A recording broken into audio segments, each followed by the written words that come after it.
customer intimacy is the only thing that matters, according to Ben. Yes. So the challenge we've got in this industry is, what is the customer value we're actually creating? What is the customer experience? Yep. And I've been in this industry 15 years, and I just can't remember many times I've had conversations with people around, what does the customer actually want? Yeah. We often talk about, what does the property manager want? What does the principal want? How do I make my business more efficient? How do I take costs out? When was the last time we had a conversation around, how can I charge more? How can I create more value for my customers? How can I charge more? And that's really what customer intimacy is all about. Because if you don't understand what your customers want, how are you actually going to create value for them?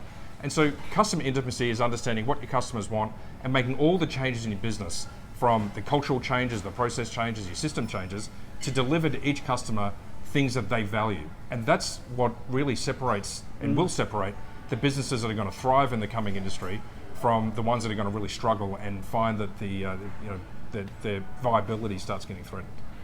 And I think from that point that you said, there's going to be that gap of those that get it and are more intimate with their customers so they understand and they tweak it, and the others that just follow that funnel down to how can I be the cheapest. Yeah, well, there's 10,000 property management businesses in Australia. I can't imagine a world 5 years from now where that maintains that way. There'll be far, far fewer, because all the research we've done on landlords is very few of them actually say, I want the cheapest. Yeah. The problem is they just don't know who to choose. They don't trust us.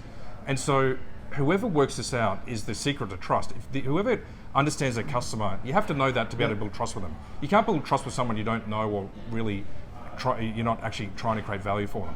So people that do that, I think what we're going to see is far, far fewer property management businesses. I think kind of a zero less in number of businesses. And those businesses are going to be much, much bigger. And they're going to actually be the ones that get through to that are going to be ones that understand intimacy and how to make all the changes. I mean, it's tough. You've got to understand what your customers want. Yeah. You've got to have the courage to ask them. You've got to have the courage to experiment. You've got to have the courage to empower your team. You've got to do all these things. Yep. It's not easy, but businesses will do it because every other industry has gone through it, and we're not immune to all these changes that are coming to our industry as well. Crack a point. Thanks for the week. Cheers.